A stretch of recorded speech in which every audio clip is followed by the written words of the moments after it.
প্রিয় দর্শক, 2026 ফুটবল বিশ্বকাপ আসরে আর কিছুক্ষণ পরে মুখোমুখি হতে যাচ্ছে চ্যাম্পিয়ন দল আর্জেন্টিনা বনাম অস্ট্রিয়া। অস্ট্রিয়া কি আর্জেন্টিনার বিপক্ষে কোনো অঘটন ঘটিয়ে ফেলতে পারে? প্রিয় দর্শক, আজকের খেলায় তিনটি মূল পয়েন্ট সামনে রেখে আলোচনা শুরু করছি। আসুন প্রিয় দর্শক, আর্জেন্টিনা বনাম অস্ট্রিয়ার ম্যাচটির কৌশলগত ও পরিসংখ্যানগত দিকগুলির দিকে চোখ রাখা যাক। অস্ট্রিয়ার মূল শক্তি হচ্ছে তাদের হাই প্রেসিং ফুটবল। অস্ট্রিয়া দলের ফুটবল কোচ রাফলকে আধুনিক ফুটবলের গ্যাগেন প্রেসিং বা হাই প্রেসিং কৌশলের গুরু বলা হয়। তাই তাদের মূল লক্ষ্য থাকবে শুরু থেকে আর্জেন্টাইন ডিফেন্ডার এবং মিডফিল্ডারদের উপর প্রচণ্ড চাপ সৃষ্টি করে বল কেড়ে নেওয়া এবং লিওনেল মেসিকে বোতলবন্দি করা। তবে আর্জেন্টিনা যদি তাদের প্রেস ব্যাঙ্গে বের হতে পারে, তবে মেসি আলভারেজদের কাউন্টার অ্যাটাকে অস্ট্রিয়ার রক্ষণভাগ ভেঙ্গে চুরে চুরমার হয়ে যাবে। অস্ট্রিয়া তাদের গত ম্যাচে 17টি ক্রস করেছে এবং তাদের খেলোয়াড়দের গড় উচ্চতা ও শারীরিক শক্তি বেশ ভালো, যা তাদের আকাশপথে এগিয়ে রাখছে। আর্জেন্টিনার centre back player Cristian Romero এবং লিসান্দ্রো মার্টিনেজ মাটিতে বল ট্যাকল করায় বিশ্বসেরা হলেও লিসান্দ্রো উচ্চতায় কিছুটা কম হয়। অস্ট্রিয়া সেট পিস, কর্নার ও ফ্রি কিক এবং হাই ক্রসের মাধ্যমে সুবিধা নেয়ার চেষ্টা করবে। অস্ট্রিয়ার অভিজ্ঞ স্ট্রাইকার মার্কো আর্নাউটোভিচ ক্ষেত্রে আর্জেন্টিনার জন্য বড় ধরনের হুমকি হতে পারেন। এবার আসেন মাঝমাঠের নিয়ন্ত্রণ নিয়ে কথা বলি।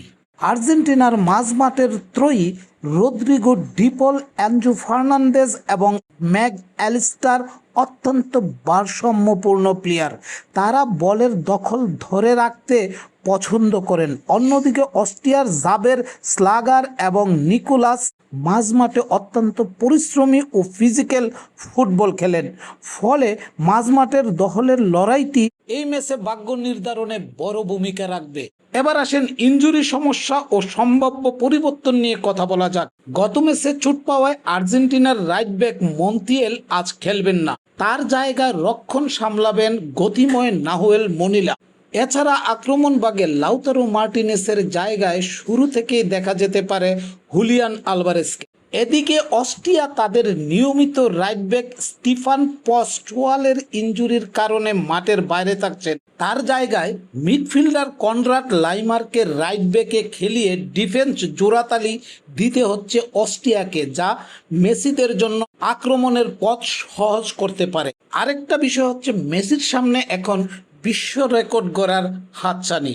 আজকের ম্যাচে মেসি যদি একটি গোল করতে পারে, তবে জার্মানির মিরোস্লাভ ক্লোসুকে ছাড়িয়ে বিশ্বকাপে ইতিহাসে এককভাবে সর্বোচ্চ গোলদাতা হয়ে যাবেন। এখন পর্যন্ত জার্মানির ক্লোসু 16 গোল করে সর্বোচ্চ গোলদাতার তালিকায় আছে। তাই আজকের ম্যাচে যদি মেসি একটি মাত্র গোল করতে পারে, তাহলে মেসির গোল সংখ্যা হবে 17 আর ক্লোসুকে ছাড়িয়ে যাবেন। একই সাথে বিশ্বকাপের টানা 6 ম্যাচে গোল করার এক অনন্য কীর্তিও ছোবেন তিনি। ডালাসের বাইরে তীব্র গরম থাকলেও স্টেডিয়ামের ভেতরে কৃত্রিমভাবে বেশ ঠান্ডা আবহাওয়া তৈরি করা হয়েছে, যা ইউরোপের কন্ডিশনে খেলা অস্ট্রেলিয়ান খেলোয়াড়দের কিছুটা বাড়তি শারীরিক সুবিধা দিতে পারে। পরিসংখ্যান অনুযায়ী আজকের ম্যাচে আর্জেন্টিনার জয়ের সম্ভাবনা 56%। প্রিয় দর্শক, আপনি কি মনে করেন আর্জেন্টিনা কি পারবে আজকের ম্যাচে অস্ট্রিয়াকে হারিয়ে নিজেদের জয়ের ধারা অক্ষুণ্ণ রাখতে? পাশাপাশি মেসি কি পারবে বিশ্ব রেকর্ড গড়তে? প্রিয় দর্শক, আজকের ম্যাচ সম্পর্কে আপনার মূল্যবান মন্তব্য কমেন্ট বক্সে লিখে জানাতে পারেন। তো প্রিয় দর্শক, আজকের ভিডিও থেকে আমি এখানেই বিদায় নিব। দ্রুতই ফিরবো অন্য কোনো ম্যাচের আপডেট নিয়ে। ততক্ষণ পর্যন্ত প্রিয় দর্শক, আপনারা সাথেই থাকুন, ভালো থাকুন, সুস্থ থাকুন আর নিরাপদে পথ চলুন। আল্লাহ হাফেজ।